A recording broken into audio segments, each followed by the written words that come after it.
ಎಲ್ರಿಗೂ ನಮಸ್ಕಾರ. ನಾನು ಉಮೇಶ್ ಪಂಡಕಟ್ಟೆ. maxbit.com ವೆಬ್ಸೈಟಲ್ಲಿ ನೀವು ಮೊಬೈಲ್ ಸ್ಪೇರ್ ಪಾರ್ಟ್ಸ್ಗಳನ್ನ ಆರ್ಡರ್ ಮಾಡೋಕ್ಕೆ ಒಂದು ಒಳ್ಳೆಯ ವೆಬ್ಸೈಟ್ ಅಂತಲೇ ಹೇಳ್ಬೋದು. ಸೊ ಇದರಲ್ಲಿ ನೀವು ಆರ್ಡರ್ ಮಾಡೋಕ್ಕಿಂತ ಮುಂಚೆ ಈ ಒಂದು ಡೌಟು ಬಂದೇ ಬರುತ್ತೆ.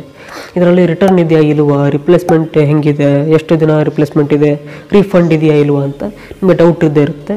ಸೊ ಆ ಒಂದು ಡೌಟ್ನ ಈ ವಿಡಿಯೋದಲ್ಲಿ ಕ್ಲಿಯರ್ ಮಾಡ್ತೀನಿ. ಸೊ ಅದರಲ್ಲಿ ಯಾವ ರೀತಿ ರಿಫಂಡ್ ರಿಟರ್ನ್ ಇದೆಯಲ್ಲ, ಹೆಂಗಿದೆ, ಫೀಚರ್ಸ್ಗಳು ಹೆಂಗಿದೆ ಅಂತ ಈ ವಿಡಿಯೋದಲ್ಲಿ ಎಕ್ಸ್ಪ್ಲೇನ್ ಮಾಡಿ ತಿಳಿಸ್ಕೊಡ್ತೀನಿ ಹೆಂಗಿದೆ ಅಂತ. ಸೊ ವಿಡಿಯೋನ ಶುರುಕ್ಕಿಂತ ಮುಂಚೆ ನೀವೇನಾರು ನಮ್ಮ ಚಾನಲ್ಗೆ ಹೊಸಬ್ರಾಗಿದ್ದರೆ ಸಬ್ಸ್ಕ್ರೈಬ್ ಆಗದೆ ಬಂದರೆ ಸಬ್ಸ್ಕ್ರೈಬ್ ಆಗಿ ಅಂತ ಹೇಳ್ತಾ ಬನ್ನಿ ವಿಡಿಯೋ ಶುರು ಮಾಡೋಣ. ಓಕೆ, maxbit.com ವೆಬ್ಸೈಟಲ್ಲಿ ರಿಟರ್ನ್ ಇದೆಯಾ ಇಲ್ವ ಅಂತ ಫಸ್ಟ್ ಹೇಳ್ಬಿಡ್ತೀನಿ. ಇದರಲ್ಲಿ ಯಾವುದೇ ಥರ ರಿಟರ್ನ್ ಇರೋದಿಲ್ಲ. ನೀವು ಯಾವುದೇ ಪ್ರಾಡಕ್ಟ್ನ ಆರ್ಡರ್ ಮಾಡ್ಕೊಳ್ಳಿ, ಅದರಲ್ಲಿ ರಿಟರ್ನ್ ಇರೋದಿಲ್ಲ, ರಿಪ್ಲೇಸ್ಮೆಂಟ್ ಮಾತ್ರ ಇರುತ್ತೆ. ರೀಫಂಡ್ ಇರುತ್ತಾ ಅಂತ ಕೇಳಿದ್ರೆ ರಿಫಂಡ್ ಇರೋದಿಲ್ಲ. ರಿಟರ್ನೇ ಮಾಡಲಿಲ್ಲ ಅಂತಂದರೆ ರಿಫಂಡ್ ಹೆಂಗಾಗುತ್ತೆ? ಸೊ ರಿಟರ್ನ್ ಇರೋದಿಲ್ಲ, ಅದರಲ್ಲಿ ರಿಟರ್ನ್ ರಿಫಂಡ್ ಇರೋದಿಲ್ಲ, ರಿಪ್ಲೇಸ್ಮೆಂಟ್ ಮಾತ್ರ ಇರುತ್ತೆ. ರಿಪ್ಲೇಸ್ಮೆಂಟ್ ಹೆಂಗಿರುತ್ತಪ್ಪ ಅಂತಂದರೆ, ಎಕ್ಸಾಂಪಲ್ ನೀವು ಯಾವುದಾದ್ರು ಪ್ರಾಡಕ್ಟ್ನ ಆರ್ಡರ್ ಮಾಡಿದ್ರೆ ಅಂದ್ಕೊಳ್ಳಿ. ಸೊ ಅದು ನಿಮ್ಮ ಮನೆಗೆ ಬಂದು ಸೇರ್ತು, ನಿಮ್ಮ ಕೈಗೆ ಬಂದು ಸೇರ್ತು, ಆವತ್ತಿನ 10 ದಿನ ಟೈಮ್ ಇರುತ್ತೆ. ಸೊ ರಿಪ್ಲೇಸ್ಮೆಂಟ್ ಮಾಡೋಕ್ಕೆ ಅಂತಂದರೆ ನಿಮ್ಮೊಂದು ಯಾವುದೋ ಡಿಸ್ಪ್ಲೇ ಬಂತು ಅಂದ್ಕೊಳ್ಳಿ, ಯಾವುದೋ ಮೊಬೈಲ್ ಡಿಸ್ಪ್ಲೇ ಆರ್ಡರ್ ಮಾಡಿದ್ದೆ ಅಂದ್ಕೊಳ್ಳಿ.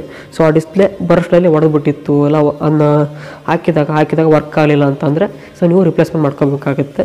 ಸೊ 10 ಡೇಸು ರಿಪ್ಲೇಸ್ಮೆಂಟ್ ಇರುತ್ತೆ ನಿಮಗೆ. ಮತ್ತು ಇದಲ್ಲದೆ ನಿಮಗೆ ಇದರಲ್ಲಿ ಕೂಡ ನಿಮ್ಮ ಕಸ್ಟಮರ್ ಕೇರ್ ಸಪೋರ್ಟ್ ಕೂಡ ಇರುತ್ತೆ. ಸೊ ಮೊಬೈಲ್ ನಂಬರು ಮತ್ತು ವೆಬ್ಸೈಟ್ ಲಿಂಕ್ ಎಲ್ಲ ಡಿಸ್ಕ್ರಿಪ್ಷನ್ ಕೊಟ್ಟಿರ್ತೀನಿ. ಸೊ ಅಲ್ಲೇ ನೀವು ಚೆಕ್ ಮಾಡಿಕೊಂಡು ನೀವು ಕಸ್ಟಮರ್ ಕೇರಿಗೆ ಕಾಲ್ ಮಾಡಿಕೊಂಡು ಕೂಡ ನೀವು ವೆರಿಫಿಕೇಷನ್ ಮಾಡ್ಕೋಬೋದು ಹೆಂಗಿದೆ ಅಂತ. ಸೊ ರಿಟರ್ನ್ ಇರೋದಿಲ್ಲ, ರಿಫಂಡ್ ಇರೋದಿಲ್ಲ, ರಿಪ್ಲೇಸ್ಮೆಂಟ್ ಮಾತ್ರ ಇರುತ್ತೆ ಈ ವೆಬ್ಸೈಟಲ್ಲಿ. ಸೊ ಅದಕ್ಕೋಸ್ಕರ ನೋಡ್ಕೊಂಬಿಟ್ಟು ಆರ್ಡರ್ನ ಮಾಡ್ಕೊಳ್ಳಿ ಅಂತ ಹೇಳ್ತಾ, ಸೊ ಈ ಒಂದು ವಿಡಿಯೋ ನಿಮಗೆ ಹೆಲ್ಪ್ಫುಲ್ ಆಗಿದೆ ಅಂತ ಅಂದ್ಕೊಳ್ತೀನಿ. ಸೊ ರಿಪ್ಲೇಸ್ಮೆಂಟು ಯಾವ ರೀತಿ ಇದೆ ಅಂತ ತಿಳಿಸ್ಕೊಟ್ಟಿದ್ದೀನಿ. ಸೊ ವಿಡಿಯೋ ಹೆಲ್ಪ್ಫುಲ್ ಆಗಿರೋ ವಿಡಿಯೋ ಒಂದು ಲೈಕ್ ಮಾಡಿ, ಹಾಗಿರಲ್ಲ ಸಬ್ಸ್ಕ್ರೈಬ್ ಆಗಿಲ್ಲ ಸಬ್ಸ್ಕ್ರೈಬ್ನಾಗೆ ಅಂತ ಹೇಳ್ತಾ, ಸೊ ಈ ವಿಡಿಯೋ ಮುಗಿಸ್ತಾ ಇದ್ದೀನಿ. ಮತ್ತೆ ಸಿಗೋಣ. ಎಲ್ರಿಗೂ ನಮಸ್ಕಾರ.